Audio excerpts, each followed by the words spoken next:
नमस्कार, आप देख रहे हो जनमत की पुकार।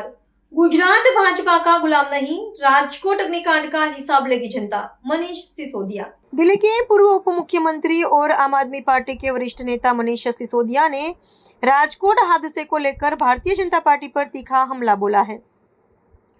उन्होंने आरोप लगाया कि राजकोट में हुए भीषण अग्निकांड, जिसमें 9 बच्चों सहित 27 निर्दोष लोगों की जान गई थी, वह महज एक हादसा नहीं बल्कि एक हत्याकांड था। सिसोदिया ने दावा किया कि इस घटना के पीछे सीधे तौर पर भाजपा से जुड़े लोग शामिल थे, जिन्हें बचाने के लिए सत्ता का दुरुपयोग किया गया और किसी पर ठोस कार्रवाई नहीं हुई। मनीष सिसोदिया की पूरी बात सुन लीजिए। बहुत धन्यवाद अजीत भाई। सभी पत्रकार मित्रों को भी नमस्कार। सब लोग ठीक होंगे उम्मीद करता हूँ। जैसा कि आप जानते हैं कि अब गुजरात में चुनाव हो रहा है, नगर निगम के लिए और तालुका ज़िला पंचायत के लिए। ये चुनाव गुजरात के लिए बहुत क्रिटिकल है, बहुत इम्पोर्टेंट है। गुजरात के लोग इस बार जो मूड बना के बैठे हैं, वो किसी पार्टी को चुनना या कोई सरकार को हराना या जिताने से ज़्यादा ये बताने के लिए मूड बना के बैठे हैं कि गुजरात भारतीय जनता पार्टी का गुलाम नहीं है। गुजरात के लोग ये बताना चाहते हैं कि गुजरात के लोग अब बीजेपी से तंग आ चुके हैं, थक चुके हैं। 30 साल हो गए भारतीय जनता पार्टी को गुजरात में काम करते हुए, गुजरात की राजनीति करते हुए, गुजरात में सरकार चलाते हुए। लेकिन आज तानाशाही, अहंकार और भ्रष्टाचार केवल और केवल भारतीय जनता पार्टी यही कर रही है। सरकार नहीं चला रही, लोगों के लिए काम नहीं कर रही। केवल उसके नेता अहंकार दिखा रहे हैं, तानाशाही दिखा रहे हैं, भ्रष्टाचार दिखा रहे हैं, बल्कि क्राइम कर रहे हैं। समस्या ये थी 30 साल में कि गुजरात में विकल्प नहीं था। कांग्रेस दिखाने के लिए चुनाव लड़ती थी, लेकिन हर बार जब भी चुनाव आते हैं तो कांग्रेस के कैंडिडेट बीजेपी के हेडक्वार्टर में बैठ के तय होते रहे और बीजेपी के नेता जनता में जाके कहते रहे कि देखो, अगर बीजेपी से नाराज हो, अगर बीजेपी को चुनाव नहीं देना चाहते, वोट नहीं देना चाहते, तो कांग्रेस को वोट दे देना, उसके पास भी हमारे ही लोग हैं, उसके कैंडिडेट भी हमारे ही लोग हैं। ये हम सब ने, आप लोगों ने, मीडिया के लोगों ने दिखाया। मैं आपकी बधाई देता हूं, तारीफ करता हूं इस चीज़ के लिए कि 30 साल के इस तानाशाही के शासन को आप लोगों ने खूब एक्सपोज किया है। अभी आम आदमी पार्टी एक विकल्प के रूप में है। पिछली बार जब हम चुनाव लड़े तो हमको 18% वोट मिले, उसके बाद में अगले चुनाव में 23% वोट मिले। इस बार राजकोट की मैं बात करूं तो पूर्ण बहुमत से राजकोट में हमको लग रहा है कि नगर निगम में लेके आएगी जनता, क्योंकि एक मजबूत विकल्प के रूप में आम आदमी पार्टी को देख रही है। मैं चारों तरफ अभी लोगों से मिल रहा था, 3 दिन से मैं गुजरात में हूँ। हर जगह मैं सुनता हूँ कि लोग क्या बोल रहे हैं, कैसे मुद्दे उठा रहे हैं। हर जगह लोग कह रहे हैं जी, मैं कहीं सुना, पहले दिन ही आके सुना कि जी कंटाल गए हैं। मैं भी गुजराती नहीं जानता हूँ, माफ़ी चाहता हूँ, लेकिन मैंने भी पूछा, अजीत भाई जैसे अपने मित्र थे साथ में, मैंने कहा क्या बोल रहे हैं? बोले कह रहे थक गए हम, आज ही जा चुके हैं इनसे, बीजेपी वालों से। अभी आम आदमी पार्टी एक विकल्प के रूप में दिख रही है और ये लोगों का ही दिया हुआ शब्द है कि गुजरात बीजेपी का गुलाम नहीं है। ये मैंने खुद लोगों से सुना है। ये भारतीय जनता पार्टी ये मानना बंद करे, और अभी तक शासन ऐसी चलाती रही है बीजेपी। राजकोट में आप सबने, मीडिया के लोगों ने इतना शोर मचाया, उस पर इतना आप लोगों ने उठाया, गुजरात की जनता ने उठाया, लेकिन क्या हुआ? 27 लोग मारे गए राजकोट के। इसी राजकोट तो छोटा सा शहर है, राजकोट के 27 परिवारों ने अपने लोग खो दिए, उसमें से 9 बच्चे थे। और कौन नहीं जानता है कि इस सारे कांड में भारतीय जनता पार्टी के नेता शामिल थे? कौन नहीं जानता है कि भारतीय जनता पार्टी के सीनियर लीडर्स इस पूरे हत्याकांड के पीछे थे? हत्या थी ये 27 लोगों की। लेकिन क्योंकि भारतीय जनता पार्टी को लगता है कि जनता तो हमारी गुलाम है, राजकोट के लोग, गुजरात के लोग तो हमारे गुलाम हैं, इसलिए किसी भी भारतीय जनता पार्टी के नेता के ऊपर कोई कार्रवाई नहीं हुई। किसी का नाम तक नहीं आने दिया बीजेपी की सरकार ने। एक अफसर को फंसाया, वो भी अब आप जानते हैं, मैंने मीडिया रिपोर्ट्स में देखा, क्रिमिनल केस में नहीं, इनकम टैक्स के केस में फंसाया कि उसके पास असेट्स ज़्यादा थे। अरे 27 लोगों की हत्या हो गई, भारतीय जनता पार्टी के नेता उस हत्या में मिले हुए थे, क्योंकि बीजेपी इस मानसिकता के साथ सरकार चलाती रही है 30 साल से कि जनता तो हमारी गुलाम है। गुजरात के लोग हमारे गुलाम हैं, राजकोट के लोग हमारे गुलाम हैं। इस बार राजकोट के लोग वोट करेंगे कि हम बीजेपी के गुलाम नहीं हैं। और खाली एक कांड नहीं है, एक हत्या का नहीं है। मीडिया में ही मैंने वीडियो देखा कि भारतीय जनता पार्टी के काउंसलर लोग अपने मेहनत की कमाई से अपना घर बनाते हैं, अपनी दुकान बनाते हैं, खुलेआम पैसे मांगते हैं उनसे, क्योंकि इनकी गुलाम है जनता। तो ये तो सोचते हैं पहले नोटिस भिजवाएंगे नगर निगम से, उसके बाद में उससे पैसे लेंगे। आदमी में मकान बनाना है, दुकान बनाना है, तो उनको भारतीय जनता पार्टी वालों को पहले पैसा चढ़ा के आएगा, उसके बाद में कोई मकान बना पाएगा, उसके बाद कोई दुकान बना पाएगा। क्यों? क्योंकि बीजेपी को लगता है कि गुजरात की और राजकोट की जनता तो हमारी गुलाम है। इस गुलामी के खिलाफ इस बार जनता वोट देने वाली है।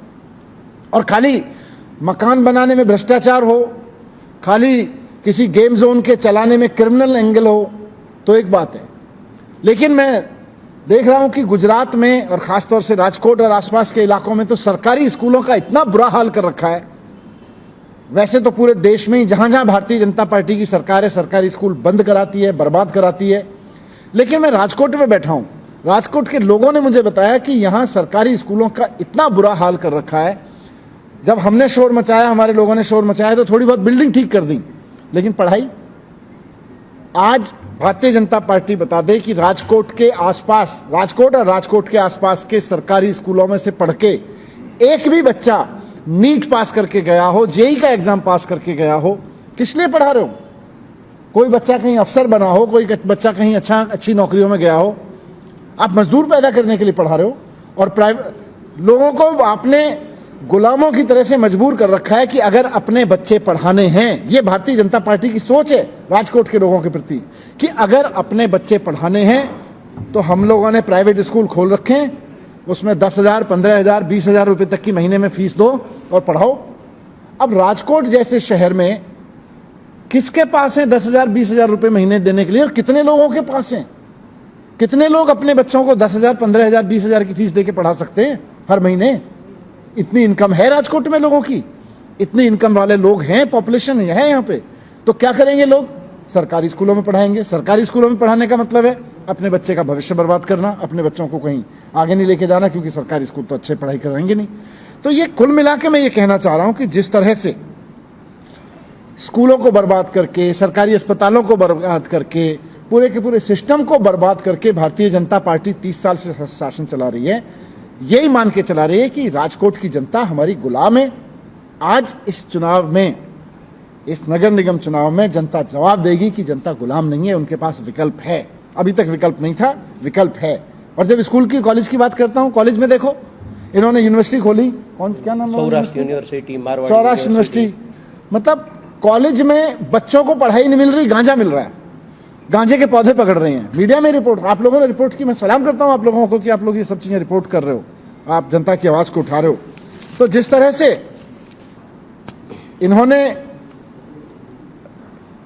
पूरा माहौल बना रखा है, और मैंने ये भी सुना कि अगर कोई आवाज उठाता है उसके खिलाफ इनकम टैक्स, उसके खिलाफ सीबीआई, उसके खिलाफ ईडी। जो देश में माहौल है वही राजकोट में भी माहौल है। कोई व्यापारी अगर कोई कहे कि जी सड़क ठीक कर दो, कोई व्यापारी अगर कहे कि गड्ढे खराब है, तो उसके खिलाफ नोटिस आ जाएंगे, उसके खिलाफ पुलिस की कार्रवाई होने लगती है। आज आम आदमी पार्टी के खिलाफ देख लो, आज लोगों ने जब ये शुरू किया कि हमको आम आदमी पार्टी पे भरोसा है, तो बीजेपी अपनी पुराने स्टाइल में आ गई कि ये तो हमारी सल्तनत है, यहाँ के लोग गुलाम है हमारे, हमने गुलाम बना के रखा हुआ है 30 साल से, कोई आके इनको जगह कैसे सकता है, कोई इनके वोट कैसे मांग सकता है, कोई और। तो बीजेपी ने हमारे कार्यकर्ताओं के ऊपर मुकदमे, फर्जी मुकदमे करने शुरू किए।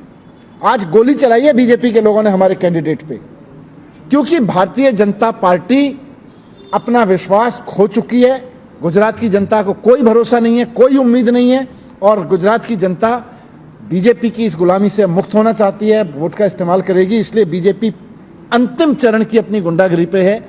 अफसरों का इस्तेमाल, पुलिस का इस्तेमाल, गोली चलाने का कांड, डराने धमकाने का काम, लोगों को जेल भेजने का काम, हमारे लोगों पे, आम आदमी पार्टी के कार्यकर्ताओं पे FIR करने का काम, ये सब कर रहे हैं। लेकिन तानाशाही का अंत होता है और गुजरात में भी होगा। मुझे बस आपकी तरफ से ही कहना था। प्रश्न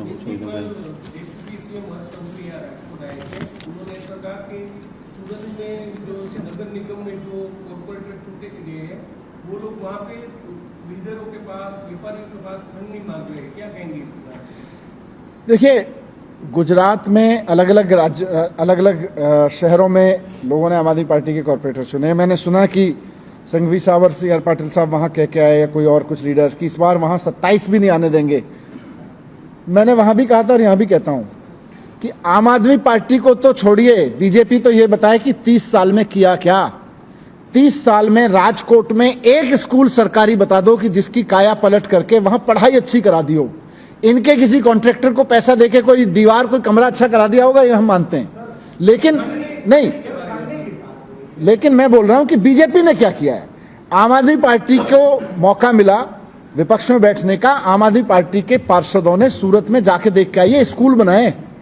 आम आदमी पार्टी के पार्षदों ने सूरत में हॉस्पिटल में बेड बढ़वाए हैं। ये पुलिस के दम पर, ईडी सीबीआई के दम पर, गुंडागिरी के दम पे, अपने गुंडों के दम पे जनता को धमकाते हैं, आम आदमी पार्टी को धमकाते हैं, झूठे आरोप लगाते हैं, एक के बाद एक फर्जी केस बनवाते हैं। ये सब इनके पास पकड़े जाते हैं। अपने लोगों को कभी नहीं पकड़ते, हमारे लोगों को पकड़ते हैं, थोड़े दिन बाद पता चल जाता है कि झूठे केस। मान रहे हैं बिल्डर को अगर बिल्डिंग बनाना हो तो आम आदमी पार्टी के कॉर्पोरेटर फिरौती मांग रहे हैं, सब बोल रहे हैं। तो कार्रवाई क्यों नहीं कर रहे? ये चुनाव में क्यों बोल रहे हो? क्यों? क्योंकि इनके खुद के कॉर्पोरेटर्स के वीडियो जनता दिखा के इनको जूते मार मार के भगा रही है, इसलिए बोल रहे हैं। वरना आम आदमी पार्टी के पास तो केस ना भी हो तब भी ये केस बना देते हैं। अब तक क्यों नहीं बनाए? ठीक है जी, मुझे पूरी उम्मीद है आप सब लोगों का साथ इस आवाज को मिलेगा। ये जनता की आवाज है। धन्यवाद, नमस्कार।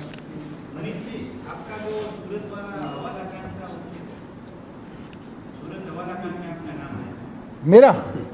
अच्छा अच्छा, क्या आया? क्या था? मुझे पता नहीं क्या था। नहीं आप बताइए क्या था? क्या था? जो पैसे आए वो यहाँ पे लोगों को बांटने के लिए आए थे, हवाला से। कहाँ पे आए थे? कहाँ पे आए थे? सूरत में। सूरत में आए थे। अच्छा, एक आदमी था जो आम आदमी पार्टी के लोगों के साथ दिखा गया था, उसका नाम आया था, आगे इसके बारे में क्या? और बीजेपी बैठ के भजन कर रही है, हमारे लोग पैसे बांट रहे हैं और बीजेपी की सारी एजेंसियां बैठ के। मैंने सूरत में भी बोला था, वो वहाँ किसी ने पूछा था मुझसे पीसी में कि जी कोई वीडियो घूम रहा है, तो मैंने कहा था, मैंने कहा ये वीडियो घूम रहा है इसका मतलब भारतीय जनता पार्टी मान रही है कि सूरत में हवाला का कारोबार चल रहा है। इसका मतलब सूरत में भारतीय जनता पार्टी के इतने लंबे शासन में आंगड़िए काम कर रहे हैं, तो बीजेपी किसके लिए आंगड़ियों का कारोबार चलवा रही है भाई वहाँ पे? चलो आम आदमी पार्टी का आया नहीं आया वो तो दूसरी बात है, पर आप कह रहे हो कि आम आदमी पार्टी का आंगड़ियों से कोई आया, तो भाई आंगड़िए चला रखे हैं। इसका मतलब आपने, अगर आपके पास में किसी एक लीडर की किसी 1 मिनट की सीसीटीवी फुटेज है तो पूरे दिन की सीसीटीवी फुटेज पत्रकारों को दो, पूरे दिन चलाएंगे, देखेंगे बीजेपी का कौन कौन कार्यकर्ता, कौन कौन नेता उठाता है वहां से। पूरे महीने की सीसीटीवी फुटेज निकाल के दो किसी।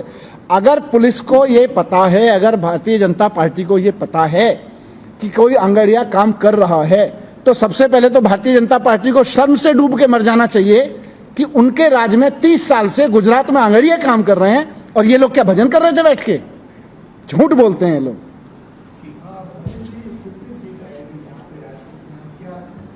देखो,